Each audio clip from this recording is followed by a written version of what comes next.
What's good, Commanders fans? Got the tank on, not as hot as it was last week, but it's still pretty hot outside for sure.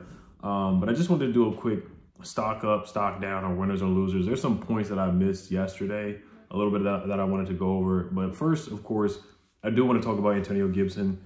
Of course, I slept on the fumble and, thought about it more, and he has to clean it up, man. His stock is down for sure. But he's still running back number one for now. We'll see how the season goes. We'll see how Ron, Ron was pissed off. He said that Antonio Gibson was stutter stepping. He wants him to go, north and south instead of east and west.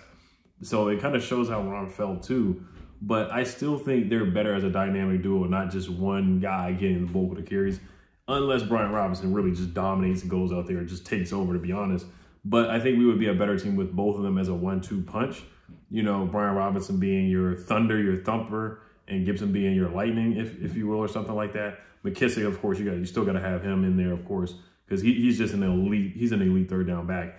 But we're a better team when Gibson is playing well. I'll say that for sure. We need both of these guys to play well together. But Gibson has to hold on to the football. He just has too many fumbles, so his stock is down for me now. I think week one he's still the starter, unless next week he goes out there and fumbles again. And it was concerning that he was out there with the second team, of course, which he deserved to be, with Taylor Heineke and the other guys, the other second string guys. But when it was 4th and 1, he could have ran that 4th and 1. But Ron Rivera decided to go with Jonathan Williams. So that's why I have Jonathan Williams' stock go up, because on that 4th and 1, he got 4 yards. And the guy runs hard, man. He runs hard. I don't know if he's going to make the roster, but Jonathan Williams' stock went up to me. He didn't get a lot of yards, but he got some tough yards out there. And he's had some really good practices so far. So I thought he looked pretty darn good. For the most part. Nobody had big numbers in there, but Brian Robinson, of course, his stock went up. Jonathan Williams led the team in rushing yards last year with yesterday with 31 yards rushing. Had the longest run for the team. Actually, Sam Howell had the longest run, but John Williams had a 13-yard run and had that first down on a 4th and 1. Of course, Brian Robinson, his stock went up for sure, where if he continues, he could be running back number one before the season's over. Really, by the season's done, he really could be running back number one.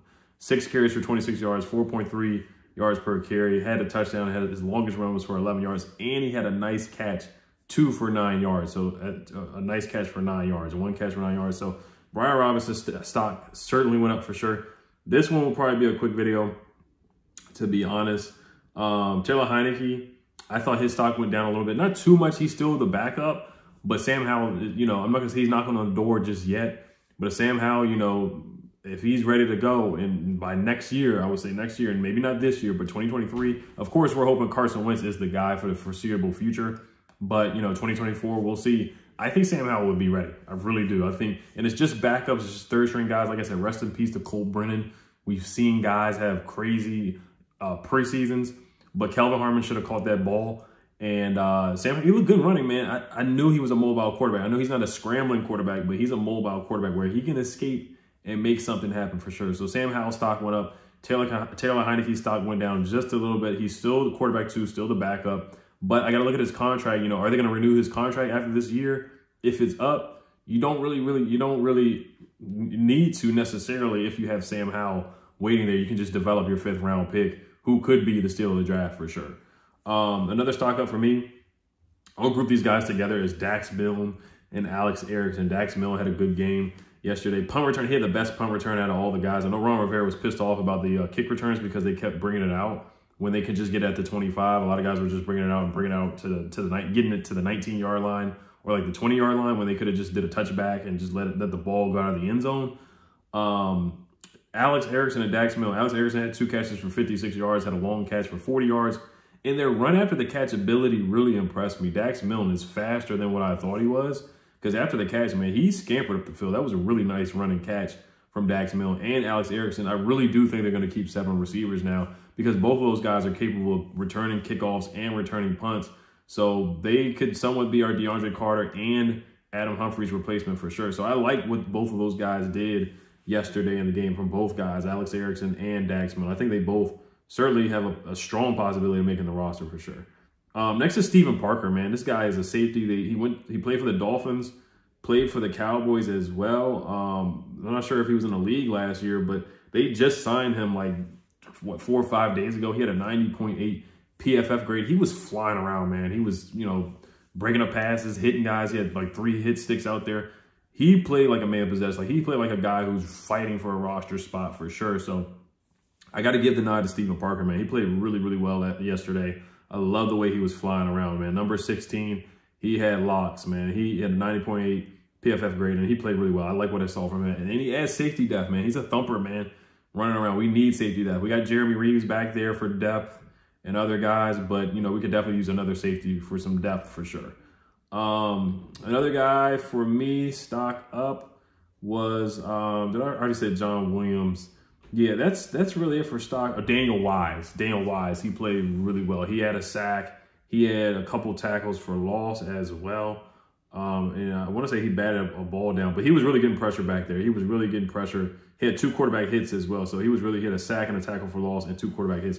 He was really putting pressure on the quarterbacks yesterday. PJ Walker, some of the backups out there. So Daniel Wise looked really good, man. He plays in the interior and outside. So Daniel Wise, he could, you know, provide some positional flex there. Jakub Panowski, who I talked about, who went to Michigan State, he had a half a sack.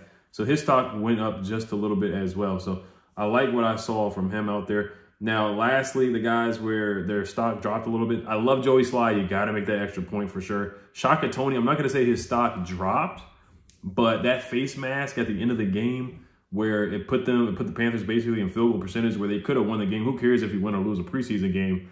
But at the end of the day, I mean, you're playing the game to win. So they had an opportunity to win that game after Sam Howell had a really nice comeback.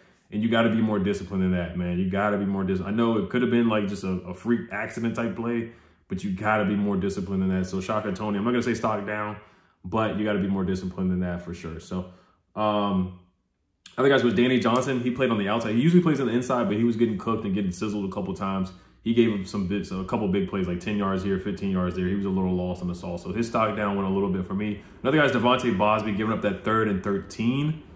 His stock down went down just a little bit for me on that. And then Sammy Reyes, I don't know whether I'm going to say stock up, stock down for him.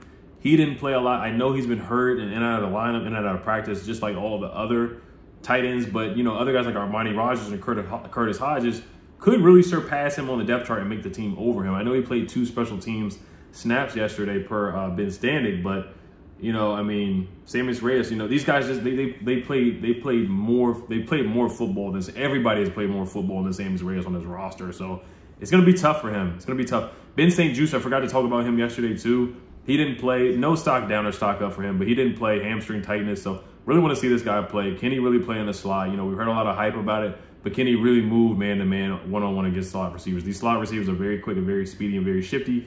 Can he keep up? Can he be physical? Can he keep up with these guys in man-to-man coverage when he's going to be asked to do that? So Troy Apke did not play, so his stock, we don't know. He's going to make the roster for sure. So, but that's about it. You guys, let me know what you guys think. If I missed anything, of course, Brian Robinson, his stock went up. Sam Howell, Dax Milne, Alex Erickson, Stephen Parker. Sam Cosmi had a good game per PFF yesterday. I know it's not gospel. And Willie Beavers, the tackle, had a really good game per PFF as well with a 90.3 grade. So both tackles there showing that they can block. Offensive line looks solid too. I didn't talk a lot about the offensive line yesterday, but for the most part, I thought they did a good job for Carson Wentz. And then also the 3rd down defense with Jack Del Rio. I might have to say his stock goes down just a little bit. I know it's preseason, but the 3rd down defense was bad again. Sam Darnold with an easy touchdown in the red zone. PJ Walker being another mobile quarterback that just rips and cooks the Commanders for sure. And then I don't know about stock up, stock down for the fight song. I'll let you guys decide about that. But you guys, hail to the Commanders. Peace.